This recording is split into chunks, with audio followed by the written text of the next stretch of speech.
ओम नमो भगवते वासुदेवाय नमः। जय श्री राधे कृष्णा। दोस्तों, कैसे हैं आप सब? आई होप कि आप सभी अपनी लाइफ में अच्छे से अपनी जीवन व्यतीत कर रहे हों। दोस्तों, कहते हैं ना, जो हमारे कर्म होते हैं ना, कभी हमारा पीछा नहीं छोड़ते। जो हमारे साथ अभी हो रहा है, मतलब जो भी हो रहा है, अगर आप खुश हैं तो समझ लीजिए आपने अच्छे कर्म किए हैं अपने पूर्व जन्म में। अगर आप दुखी रहते हैं, कोई बीमारी घेर कर रखी है या फिर आपके साथ कुछ अच्छा नहीं हो रहा है, तो ये समझिएगा कि आपके पिछले जन्म के कर्म जो हैं आपका पीछा नहीं छोड़े हैं। तो ऐसी ही एक कहानी मैं आपके साथ शेयर करूँगी, एक ऐसी औरत की जिसने अपने पूर्व जन्म की सारा कुछ देखा था कि कैसे मैंने इतनी सारी गलतियाँ की थी, और बाद में उसने जब उसे पता चला कि ये मेरा पीछा नहीं छोड़ेंगे, तो उसने भलाई कर कर अपने आप को ये सिद्ध किया कि मैं अब अच्छी बन चुकी हूँ, और इस जन्म में उसने अगले जन्म में अपने सारा जो पाप धोया। तो चलिए आज की कहानी जो है शुरू करते हैं। ये कहानी एक ऐसी औरत, ऐसी लड़की की बोल सकते हैं जो एक गरीब परिवार से एक राजा के घर की बहू बनी, और उसके बाद फिर वो गरीब परिवार में चली गई। ये कहानी है एक लड़की की, किसान की बेटी की। किसान सभी कहते हैं ना कि गरीब होते हैं। हाँ, किसान सभी नहीं गरीब होते हैं, लेकिन कोई कोई किसान हैं जो गरीब हैं। तो उनके घर एक बेटी होती है, बहुत ही सुंदर, सुशील, बहुत ही अच्छी होती है। लेकिन उसके कर्म भाग में क्या था, उसके फैमिली को, परिवार को भी नहीं पता था।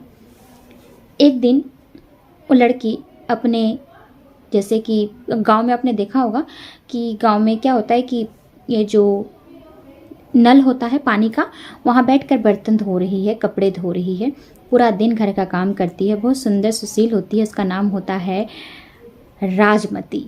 उसका नाम भी उसके पिता ने राजमती रखा होता है। एक दिन वहाँ से एक राजा जा रहे होते हैं, हुक्म के राजा होते हैं। वो अभी तक कुंवारे होते हैं, उन्होंने शादी नहीं की होती है। जब वो देखते हैं ना राजमती को, तो उसके ओर मोहित हो जाते हैं और उसके पास जाते हैं कुछ बात करने के लिए। तो वो घबरा जाती है, डर जाती है और भाग जाती है अंदर, और अपने पिता से कहती है कि पिताजी, कोई राजा, जो राजा हैं यहाँ आए हुए हैं। पिताजी जब जाते हैं बाहर, देखते हैं तो उनको बैठाते हैं, आदर सत्कार करते हैं कि राजा जी, आपको कुछ काम था तो हमें बुलवा लेते, आपको आने की क्या ज़रूरत थी। तो राजा जी ने कहा कि ऐसा ही बात था तो आना ही पड़ा मुझे, क्योंकि मैं यहाँ से गुजर रहा था तो मैंने आपकी बेटी को देखा, आपकी बेटी पर मैं मोहित हो गया हूँ, और देखिए अभी तक मेरी शादी नहीं हुई है, और मैं चाहता हूँ कि आपकी बेटी से मैं विवाह करूँ। तो राजमती की बात जब ये हुई कि उसकी शादी एक राजा से होगी, तो उसके पिता बहुत खुश हो गए। उन्होंने बोला कि हम गरीब घर की लड़की अगर राजा के घर की बहू बन जाती है तो क्या हमारे तो भाग्य ही खुल जाएंगे। ये इतने दिन से कष्ट सह रही है, और जब आपके घर में जाकर ये राज करेगी तो हमें और क्या चाहिए। बातचीत सब फाइनल हो जाता है और शादी उन लोग का हो जाता है। अब राजा और राजमती एक साथ बहुत प्यार से रहने लगते हैं। राजमती भी यकीन नहीं करती है, और उसके माता पिता राजमती के सोचते हैं कि चलो, हमारी बेटी के कर्म भाग कितने अच्छे हैं कि उसने एक बड़े घर की बहू बनी है, उसे किसी चीज़ की कमी नहीं होगी। जो हमने उसे नहीं दिया, अब उसे सब कुछ प्राप्त हो जाएगा। लेकिन कहते नहीं है कि जो कर्म है हमारा पीछा नहीं छोड़ता, तो कभी ना कभी किसी न किसी रूप में आ ही जाता है। अब देखिए, यहाँ से शुरू होती है राजमती की जो सफ़र, पहला सफ़र कि वो एक गरीब घर से एक रानी बन जाती है। ठीक है। अब उसको 1 साल बाद, शादी के 1 साल बाद एक पुत्र की प्राप्ति होती है। 5 साल तक उन लोगों में बहुत अच्छा रिश्ता चलता है, ठीक ठाक ही चलता है। जब बच्चा 5 साल हो जाता है, इनकी शादी का 5 साल होता है, 6 साल होता है, और बच्चे की उम्र 5 वर्ष हो जाती है, तो राजा का मन भर गया होता है अब रानी से, क्योंकि उन्होंने रास्ते में एक और सुंदर युवती को देख ली।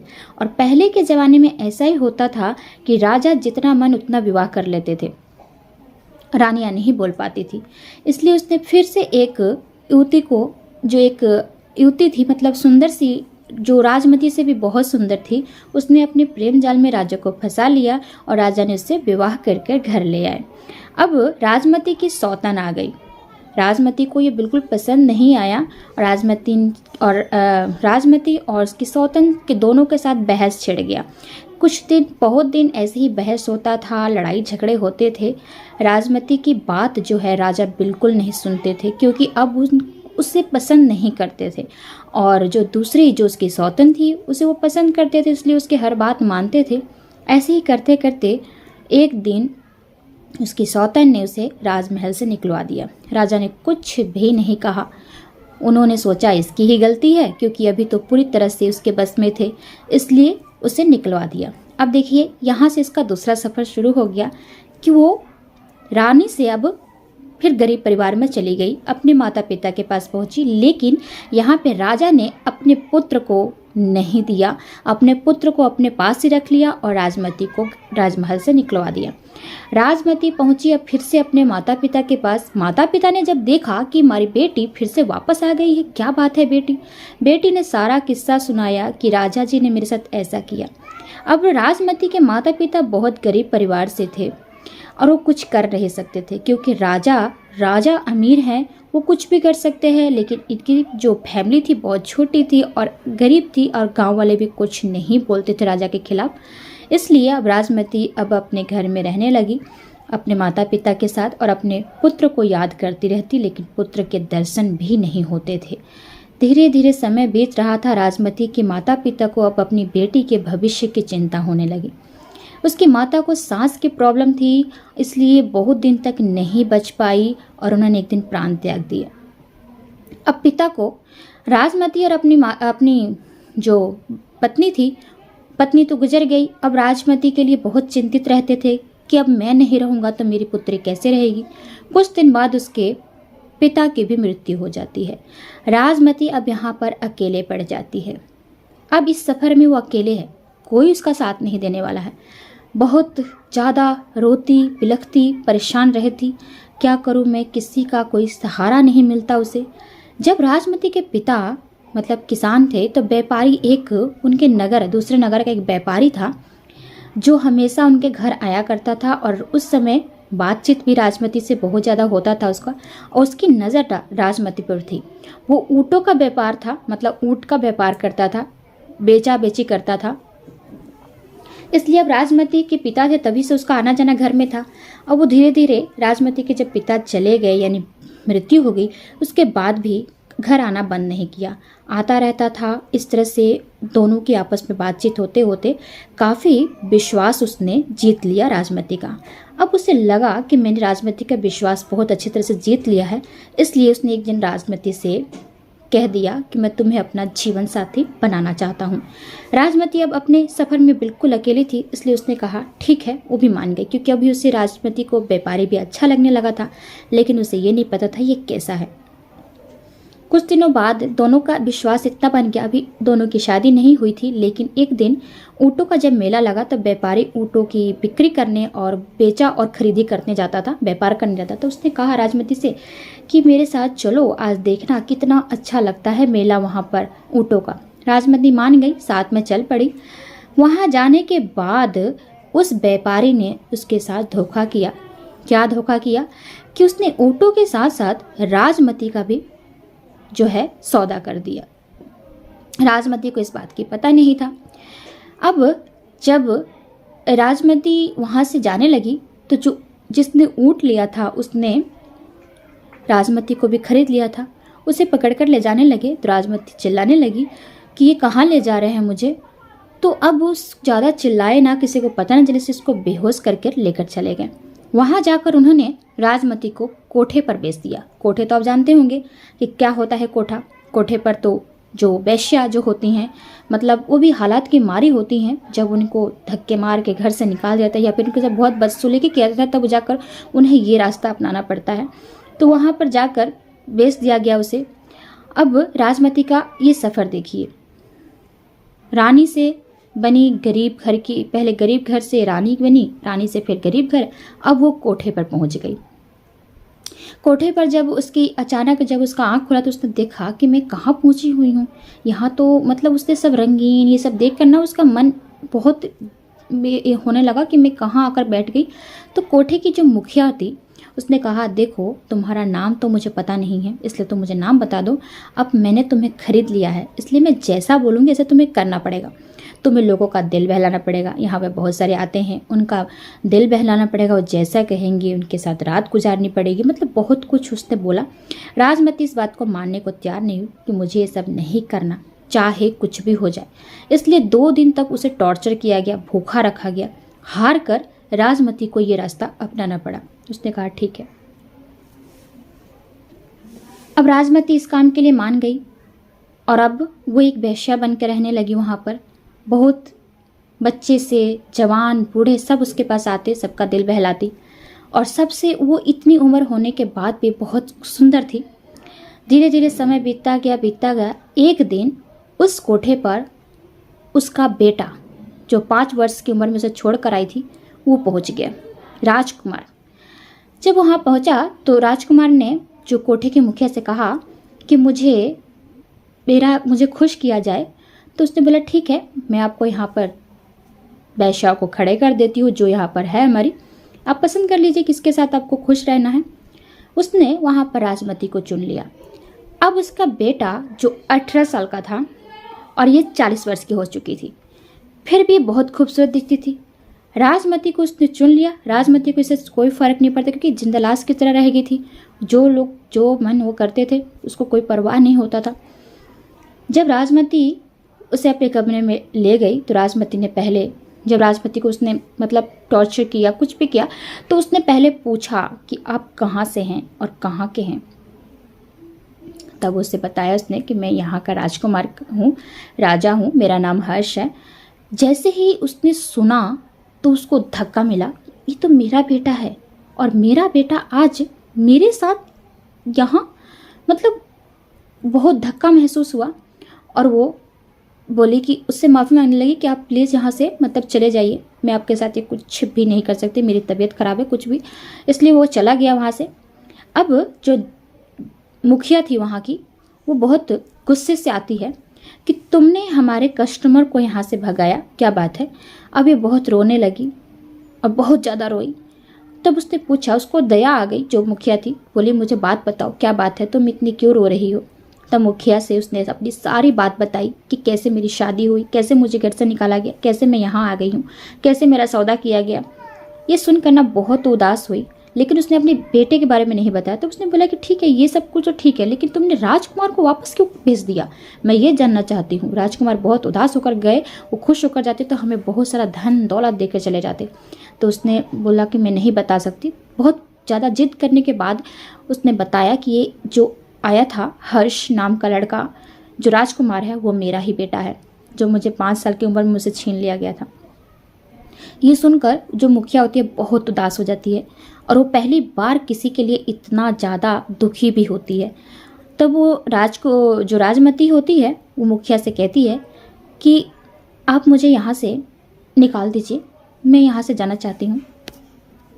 मैं कहीं भी कुछ काम कर कर खा पी लूँगी, लेकिन मुझे यहाँ से जाने दीजिए, क्योंकि इतना बड़ा आज ऐसा हो गया ना कि मैं अपने बेटे को अपने इस कमरे में लेकर आई हूँ, तब से मेरा मतलब अपने आप को मैं देखना पसंद नहीं करना चाहती। कृपया करके मुझे यहाँ से जाने दीजिए। पता नहीं भगवान ने मुझे किस कर्मों की सज़ा दे रहे हैं। तो उस मुखिया को पहली बार किसी पर दया आई थी। उसने राजमती की कहानी सुनी थी तो बहुत दुख हुआ था, इसलिए उसने बोला ठीक है, उसे भेज दिया और बोला कि तुमने पैसे, जितने मैंने तुम्हें खरीदा था उससे मुझे कहीं ज़्यादा मैंने तुमसे कमा लिया है, कुछ पैसे दे देती हूँ। तो राजमती ने कहा मुझे कुछ पैसे नहीं चाहिए, मुझे बस यहाँ से आज़ादी दे दीजिए, मैं जाना चाहती हूँ। इसलिए उसे आज़ादी तो मिल गया, चली गई। लेकिन अब वो अधमरी सी हो गई थी जब उसने अपने बेटे को अपने पास इस तरह से देखा था, तो इसलिए वो बहुत अधमरी सी हो गई थी और एक पेड़ के नीचे विश्राम करने के लिए लेटी तो बेहोश पड़ गई थी। अब उसके मुख पर ना मक्खियाँ बैठ रही थी और वो बहुत ज़्यादा कमज़ोर हो गई थी। उसको कई तरह के मतलब जो छोटे छोटे पप्पीस होते हैं उसके मुंह को चाट रहे थे। उधर से एक ना गुजरी जा रही थी। गुजरी आप तो जानते होंगे, जो इस तरह से बकरियां चढ़ाती होती हैं और दूध निकालती होती हैं। तो उसने देखा तो उसे बहुत दया आई और उसने क्या किया, उसको पानी के छींटे मारकर उसको होश में लाया। बोली, क्या बात है बहन, तुम यहाँ पर उदास हो? लेकिन अभी तक वो उतना कमजोरी फील कर रही थी, इसलिए कुछ बोल नहीं रही थी। इसलिए उसने उसको एक गिलास दूध पिलाया। तब उसको थोड़ा सा जान में जान आया। तब गुजरी ने पूछा उससे कि बहन कौन हो तुम? तो उसने अपनी सारी दुख भरी कहानी सुनाई। गुजरी ने कहा, देखो तुम मेरे पास रह सकती हो, मैं बहुत अकेली भी रहती हूँ, मेरे एक बच्चा है और मेरे पति नहीं है, तुम चाहो तो मेरे साथ चलो, मेरे घर रहना। तो बोलती है, नहीं बहन, तुम मुझे अपने साथ मत ले जाओ, क्योंकि जिसने मेरे को अपने साथ रखा है वो भी दुख झेलता है और मेरे कर्मों में बहुत बिना मतलब भाग्य मेरा अच्छा नहीं है, इसलिए तुम मुझे मत लेके जाओ। उस गुजरी ने बहुत ज़्यादा उससे विनती की कि चलो बहन, अगर तुम भी चलोगी तो मुझे अच्छा लगेगा, मेरे साथ रहना। उसकी इतनी विनती करने के बाद वो उसके साथ चल पड़ती है और दोनों वहाँ रहने लगती हैं। उस गुजरी की एक बच्चा होता है जिसकी देखभाल ये राज जो होती है वो करती है, राजमती। और गुजरी दिन भर दूध बेच कर आती है। इस तरह से वो गुजरी उसका भी खर्चा उठाने लगती है। एक दिन गुजरी से इसने राजमती ने कहा कि मैं तुम्हारी मदद कर देती हूँ, इस तरह अकेले तुम कितना खर्चा उठाओगी? तो गुजरी ने नहीं कहा कि नहीं, ऐसा कुछ भी मत करना, मैं हूँ ना, मैं तुम्हारा खर्चा उठा लूँगी। लेकिन बहुत ज़्यादा जिद करने के बाद गुजरी ने राजमती की बात मान ली। अब दोनों दूध बेचती, मलाई बेचती और बच्चे को तब तक स्कूल के लिए भेजती, और जब बेच उच कर आती तो बच्चा भी स्कूल से चला आता, फिर उसकी देखभाल करती। इस तरह एक दिन दोनों जब दूध बेच के आ रही थी तो अचानक गुजरी का पैर फिसल जाता है और गिर पड़ती है।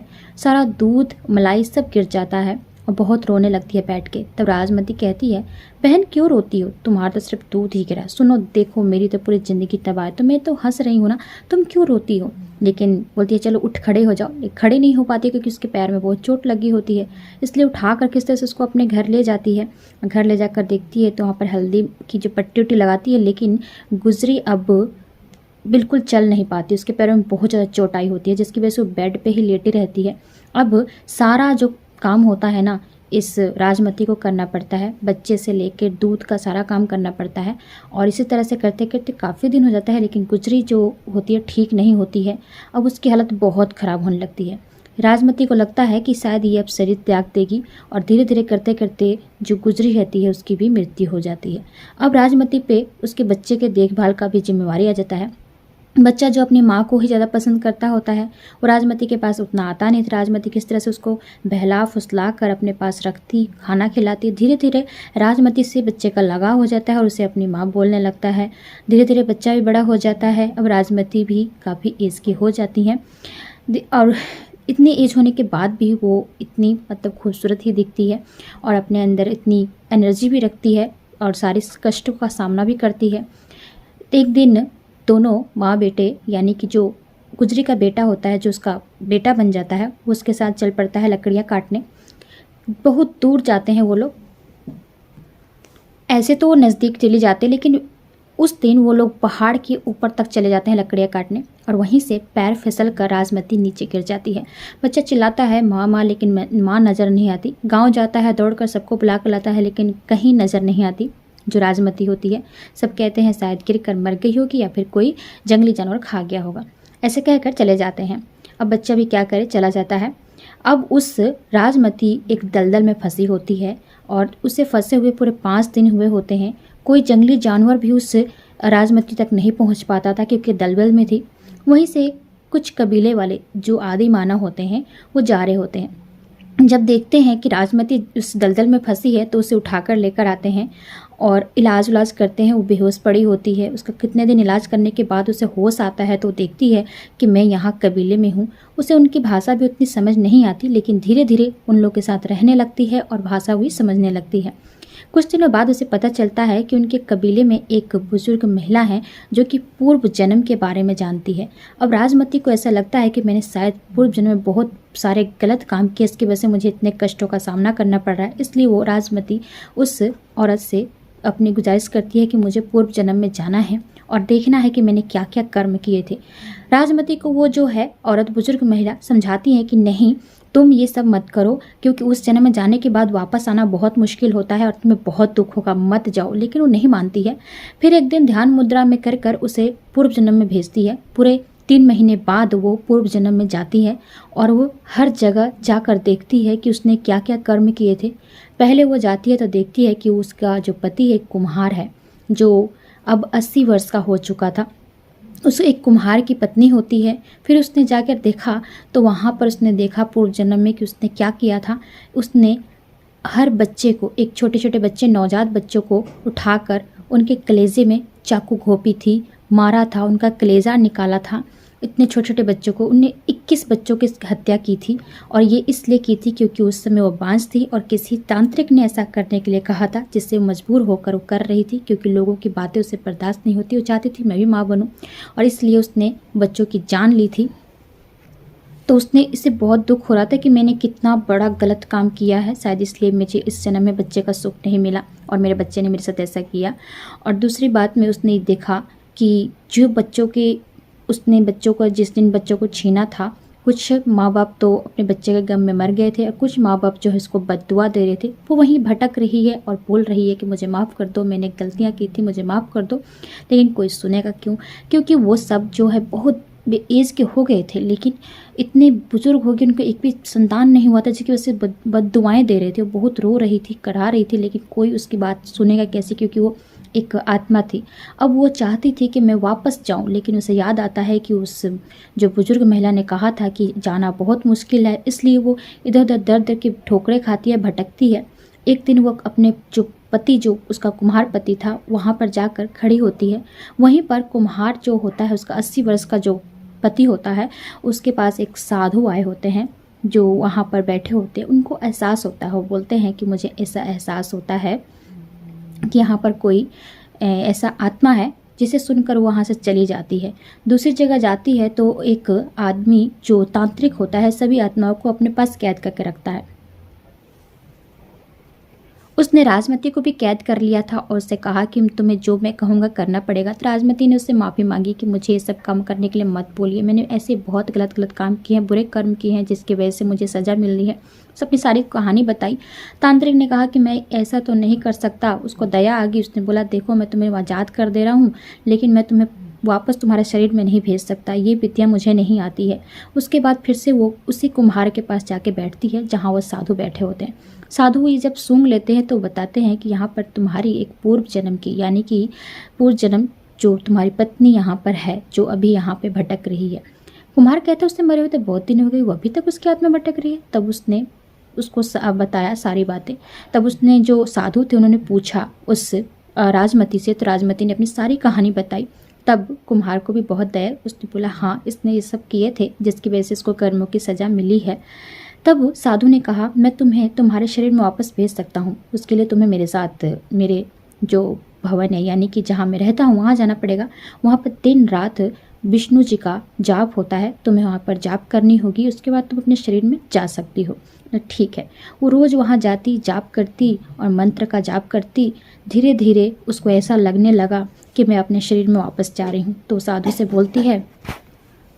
से बोलती है कि मुझे लग रहा है कि मेरा जो शरीर मुझे खींच रहा है और मैं जा रही हूँ, लेकिन अब मैं जाना चाहती हूँ, आपसे आज्ञा चाहती हूँ। तो साधु बोलते हैं सुनो, तुम चली तो जाओगी, लेकिन तुम्हारे जो कर्म है तुम्हारे पीछा नहीं छोड़ेंगे, तुमने बहुत पाप किए हैं।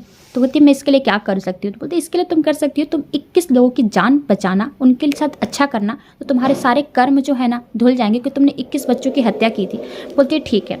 अब वो अपने शरीर में वापस जाती है। जैसी उठती है, अब उसके शरीर पर फोड़े फिंसे हो गए होते, चींटियां लगी होती, क्योंकि बहुत दिनों से 2 साल तक उसका शरीर ऐसे ही पड़ा रहता है। उसे ना किसी आदिवासी ने ना उसके शरीर को छेड़खानी नहीं की थी, एक कमरे में ही बंद करके रख दिया था, क्योंकि जो बुजुर्ग महिला ने बता दिया था कि वो ध्यान मुद्रा में है। जब कोई ध्यान मुद्रा में होता है उसके शरीर को छेड़खानी नहीं करता, जिसकी वजह से उसके शरीर पर चींटियां उटियां लग गई थी। जैसे उस शरीर में प्रवेश तो कर गई, लेकिन अब वो चल नहीं पा रही थी, उठ नहीं पा रही थी। इसलिए सभी आदिवासियों ने जब देखा कि उसकी शरीर में इस तरह से कुछ हलचल हो रही है, तो समझ गए कि वो आ गई है वापस, और सभी बहुत खुश हुए। उसका इलाज किए। कुछ दिन बाद इलाज करने के बाद जब उस अच्छे से थोड़ा ठीक हुई, तो उसने पूछा उस बुजुर्ग महिला के बारे में, तो उन्होंने बताया सभी ने कि वो तो उसको 1.5 साल हो चुके हैं गुजरे हुए, और वो चल बसी है। उसने बहुत कोशिश की थी कि तुम अपने शरीर में वापस आ जाओ, लेकिन ऐसा संभव नहीं हो पाया।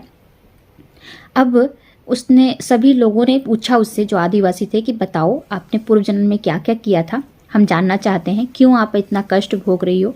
तब उन्होंने सारा बताया कि मैंने कैसे कैसे कर्म किए थे जिसकी वजह से मुझे आज ये सब कष्ट भोगना पड़ रहा है। अब वो सोच रही थी कि मैं 21 जो लोग हैं उन लोगों की मदद करूँगी, जान बचाऊँगी, तो मेरे सारे पाप जो है धुल जाएंगे। लेकिन वो सही से चल नहीं पाती थी, उसके जो हड्डियाँ थी, घुटने थे, वो उसके काम नहीं कर रहे थे, लेकिन फिर भी उसने हिम्मत नहीं हारी। अब वो रोज़ जंगल में जाती है कि किसी जानवर को उसकी ज़रूरत पड़े तो हेल्प करे। एक दिन वो जाती है तो वहाँ पर एक उसको सांप जो है कांटा में फंसे हुए दिखता है, तो किसी तरह से उसकी जान बचा जाती है और खुश हो जाती है कि एक उसने जान बचा दी। उसी तरह से दूसरे दिन जाती है तो एक हिरन की जान बचाती है, तीसरे दिन जाती है तो एक वहाँ पर शेर की जान बचाती है ऐसे ही। और जब वो शेर को जान बचाती है तो डर जाती है, क्योंकि जब वो वापस आता है उसके पास तो डर जाती है कि मुझे खाने आ रहा है, लेकिन नहीं, वो उसके जब पैर से कांटा निकालती है तो उसके आकर हाथों को प्यार से वो चूमता है और सहलाता है। तो वो समझ जाती है और वो सोचने लगती है कि जानवर कितने प्रेमी होते हैं, मतलब कितना उनके अंदर स्नेह है। तो उस दिन से प्रण ले लेती है कि 21 नहीं, मैं यहाँ रोज़ आऊँगी और जिस जानवर को मेरी ज़रूरत होगी मैं उसकी मदद करूँगी। रोज़ ऐसे ही करती है, रोज़ वो सबकी जान बचाती है, 21 से भी ज़्यादा वो जानवरों की मदद करती है, किसी असहाय की मदद करती है। एक दिन एक हिरन लेकर एक जो उधर से शिकारी जा रहा है और वो उसने अपने कंधे पर एक छोटी सी बकरी को लिया था, जो कह रहा था कि इसे मैं बेचकर काट कर खाऊंगा, इसके अपनी रोजी रोटी कमाऊंगा। तो उसने उससे जो है प्रार्थना की कि आप इसे छोड़ दीजिए, जैसे हमारे अंदर जान है इसके अंदर भी जान है, इसे जाने दीजिए। लेकिन वो नहीं मान रहा था, बोला था नहीं मेरी रोजी रोटी है ये। तो बहुत उसे समझाया उसने कि देखो हमारे जो कर्म होते हैं, अगर हम अच्छे कर्म नहीं करेंगे, तो उसने अपनी कहानी बताई कि ऐसे ऐसे मेरे साथ हुआ था, इसलिए मैं इन लोगों की मदद कर रही हूँ। इस बात को सुनकर ना शिकारी के ऊपर भी थोड़ा प्रभाव पड़ा और उसने छोड़ दिया। इस तरह से उसने बकरी की भी जान बचा ली। धीरे धीरे उसका असर पूरे कबीले वालों पर होने लगा। कबीले वाले भी काफ़ी बदल चुके थे और धीरे धीरे उस पर इतना सारा बदलाव आ गया। अब वो एकदम शांति से रहने लगी और समझ गई कि अब मेरे सारे पाप धुल चुके हैं, मैंने पूर्व जन्म में जितने पाप किए थे सारे पाप मैंने धो दिए हैं। और एक दिन वो इस तरह से बैठी हुई थी नदी के किनारे और अपना पैर जो है पानी में डाली थी। सारी मछलियाँ जो इतना स्नेह करती थी उसके पैरों पे उछल रही थी, कूद रही थी। एक गिलहरी उसके पास बैठी हुई थी, उसके हाथ पर खेल रही थी। धीरे धीरे पता नहीं चला उसने अपने जो है गिर पड़ी और प्राण त्याग दिए। गिलहरी अब अपनी आवाज़ में सभी जानवरों को बुला रही है। सभी जानवर वहाँ एकत्रित होते हैं, कबीले वाले एकत्रित होते हैं और वो उसकी जो है अंतिम संस्कार बहुत अच्छे से करते हैं और उसे मोक्ष की प्राप्ति हो जाती है, क्योंकि उसने अपने सारे पाप जो है धोल लिए थे। तो इसी तरह से हमारे कर्म जो होते हैं ना, पूर्व जन्म के हमारे पीछा नहीं छोड़ते। कुछ ना कुछ हमें प्रॉब्लम्स होती है, यानी कि हमने कुछ गलतियाँ की थी जिसे हमें इस जन्म में सुधार लेना चाहिए। यानी कि अगर हम किसी की अच्छा भलाई कर देते हैं, किसी की मदद कर देते हैं, किसी असहाय की मदद, गरीब की सहायता, तो उससे क्या होता है हमारे कुछ पाप जो धुल जाते हैं, जिससे हमें मोक्ष की प्राप्ति होती है। तो उम्मीद करती हूँ कि आज की कहानी आप सबको पसंद आई होगी। तो ऐसे ही कहानी के लिए और ब्लॉग्स के लिए चैनल को सब्सक्राइब करके बेल आइकन दबा दीजिएगा। चलिए आपसे मिलते हैं अगली वीडियो में, तब तक के लिए आज्ञा दीजिए। धन्यवाद। राधे कृष्णा।